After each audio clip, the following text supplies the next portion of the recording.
दोस्तों पता नहीं आज जो हमारा देश है जो मुस्लिम आतंकवाद से जूझ रहा है वो ख़त्म होगा या नहीं होगा, और हम उनसे डट कर के सामना कर पाएंगे या नहीं कर पाएंगे, हम उनसे लड़ पाएंगे या नहीं लड़ पाएंगे। इस चीज़ को आप सोच सकते हैं, समझ सकते हैं आखिर ऐसा होगा या नहीं होगा। क्योंकि बरसों से जब से मोहम्मद बिन कासिम 712 ईस्वी में हमारे देश में आया, तब से वो ऐसा तो नहीं है कि जितना जनसंख्या भारत में थी उतने लोग आए हुए होंगे, लेकिन बहुत कम लोग आ करके उन लोगों ने भारत में क्या किया, यहाँ पर आ करके जो यहाँ पर रह रहे बौद्ध थे, रह रहे हिंदू थे, उन लोगों को ज़बरदस्ती मार करके उनका धर्म परिवर्तन कराया।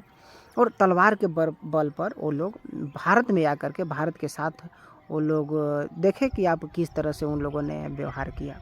लेकिन हम कुछ नहीं कर पाए। यदि हम सभी लोग अडिग रहते, हम सभी लोग उस समय यदि उनसे लड़ते तो ऐसा नहीं हो पाता। इसके बाद हमारे देश में मोहम्मद गौरी आया, मोहम्मद बिन गजनवी आया, और भी बहुत सारे ऐसे आक्रमणकारी आए जिनका कि अपने देश में किसी भी प्रकार का कोई इज्जत नहीं था, वो राजा नहीं थे, लेकिन वो लोग आ करके भारत में यहाँ पर राजा के जैसे रहे और भारत के लाखों करोड़ों लोगों को उन्होंने कत्ल किया। इसी तरह से आप देख रहे हैं कि औरंगज़ेब बाबर जो कि मुग़ल कालीन जो लोग थे, जो लोग विदेशों से भारत में आए, तथा उन लोगों ने क्या किया, भारत में आकर के राज किया। राज करने के बाद आप देख रहे हैं कि किस तरह से यहाँ पर बहुसंख्यक जो हिंदू थी, सारे के सारे हिंदुओं का धर्म परिवर्तन कराया गया, वो भी तलवार के बल पर। और सारे के सारे लोग कुछ सैनिकों को लेकर के आए थे, लेकिन ऐसा नहीं था कि भारत में जितनी जनसंख्या थी और भारत में लोग यदि एक एक पत्थर भी उठा करके यदि उन पर चला देते ना, तो वो लोग कहाँ जाते कहाँ नहीं जाते वो खैर बात की बात है, वो लोग नज़र नहीं आते। लेकिन भारत के जो लोग थे, जो कि शांति स्वभाव के लोग थे, उन लोगों ने कभी लड़ना चाहा ही नहीं, और वो लोग उन लोगों को स्वागत किए और एक भी पत्थर, एक भी शब्द नहीं बोले कि तुम लोग हमारे देश में आकर के क्या कर रहे हो।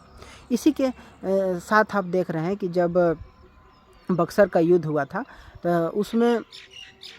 किस तरह से जब हमारे देश के जब बक्सर में लड़ाई हुई थी, तो जब यहाँ के जो बादशाह थे सिराजुद्दौला, तो जब उनकी हार हुई, उनके ही अपने सेनापति के धोखेबाजी के कारण जब उनकी हार हुई, तो मात्र 300 अंग्रेज जो थे वो 40-50 हज़ार जो सिराजुद्दौला के सैनिक थे उन सभी को हरा करके, क्योंकि वो उनके साथ मिल चुका था, तथा ऐसा किया और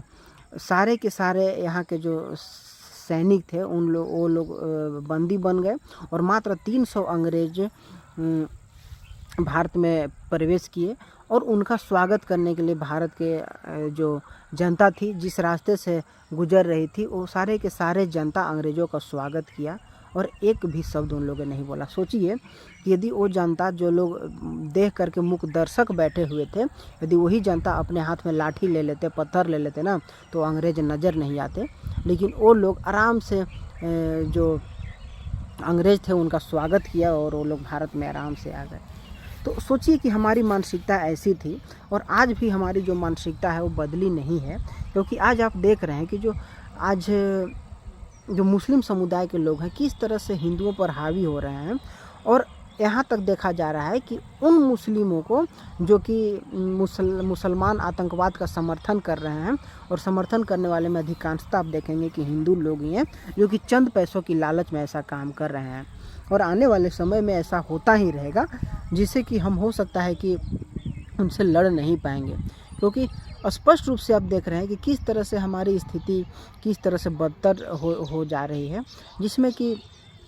अलग अलग प्रकार से उन लोगों के द्वारा षड्यंत्र रच करके भारत को बर्बाद करने के लिए, हिंदुओं को बर्बाद करने के लिए ऐसा काम किया जा रहा है। लेकिन फिर भी हम समझ नहीं रहे हैं, और यहाँ तक कि उनका समर्थन करने के लिए भारत के तमाम ऐसे बहुत सारे हिंदू नेता हैं जो कि उन मुसलमानों का समर्थन कर रहे हैं, मुसलमान आतंकवादियों का समर्थन कर रहे हैं। तो यही हमारी सबसे बड़ी विडंबना है कि आखिर हम इस चीज़ से उबर पाएंगे या नहीं उबर पाएंगे, और हमारे समक्ष जो इतनी भयानक जो भौकाल रूप लेकर के आ रही है कि हमारे समुदाय के साथ, हमारे धर्म के साथ क्या होगा, इसी चीज़ को आप समझ सकते हैं, सोच सकते हैं, जो कि बहुत ही चिंता का विषय है।